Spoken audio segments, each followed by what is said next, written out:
For a man who prides himself on the art of the scam, this one is particularly uninspired. Faking a heart attack? Luke, how many times have you been to that well? Speak, please. Call an ambulance. Luke, hang in there. Hang in there. You're gonna be okay.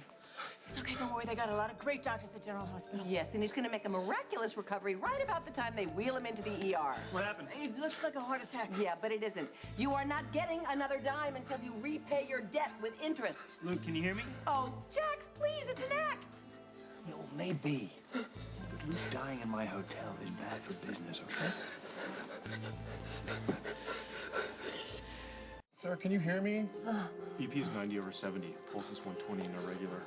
Do you know his medical history, any medications he might be taking? I don't know. She would. That's his wife. I am not his wife. Can you tell me if he's had any heart problems in the past? Yes, he gets palpitations every time he runs out of cash.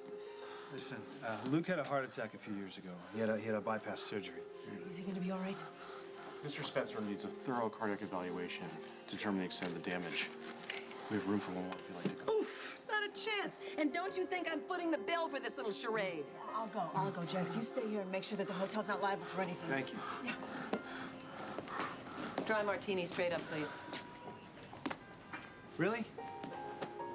You know, Luke may very well be faking this entire episode, but could you live with yourself if he died while you're sipping the martini?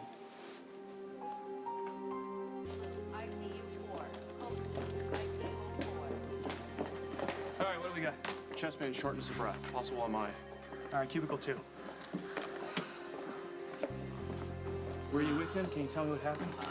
He was already lying on the floor clutching his chest when I got there, but it looked like he was in a lot of pain. Is there any idea what might have brought on the collapse? Yeah, the thought of having to get a real job. Tracy, the man is in there. He can hardly breathe. Can you dial down the venom a couple of notches? Excuse me? He is doing this for my benefit. He does not need you holding his hand.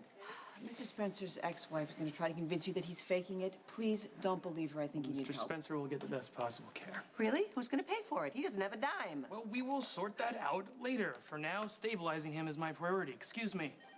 Oh, bravo, Nurse Nightingale. My pleasure. Smith, Pediatrics, Dr. Elliot Smith. You okay? Yeah, I'm fine. Why? I was calling your name all the way down the steps. You didn't hear me? Just a lot going on. Distracted. You and Lulu have a fight or something? What's the matter? No, Mom, we're fine. So what are you standing out here all alone looking like someone kicked your puppy? I wouldn't know what that would be like because you never got me a puppy. I begged you every day for 2 years and you got me a fish instead. Yeah, the fish that I had to flush down the toilet 2 weeks later because you forgot to feed it? That's not true. I fed it all the spinach you wanted me to eat. When I was 7. Too young for that much responsibility, I guess. But there was no telling you that. And now all these years later, you're still trying to shoulder everything on your own. Honey, when are you gonna learn, huh? Look, I'm fine. Dante, I always know when I'm lying, okay? So don't even bother. Reminds me of like a couple years ago, you were on some case or something. You were guarding somebody. You were acting just like this when it was all over, all brooding and quiet. And I knew something wrong with you, but you wouldn't talk about it. You know, Mom, the one thing I've learned about the past is you're best to just leave it all behind.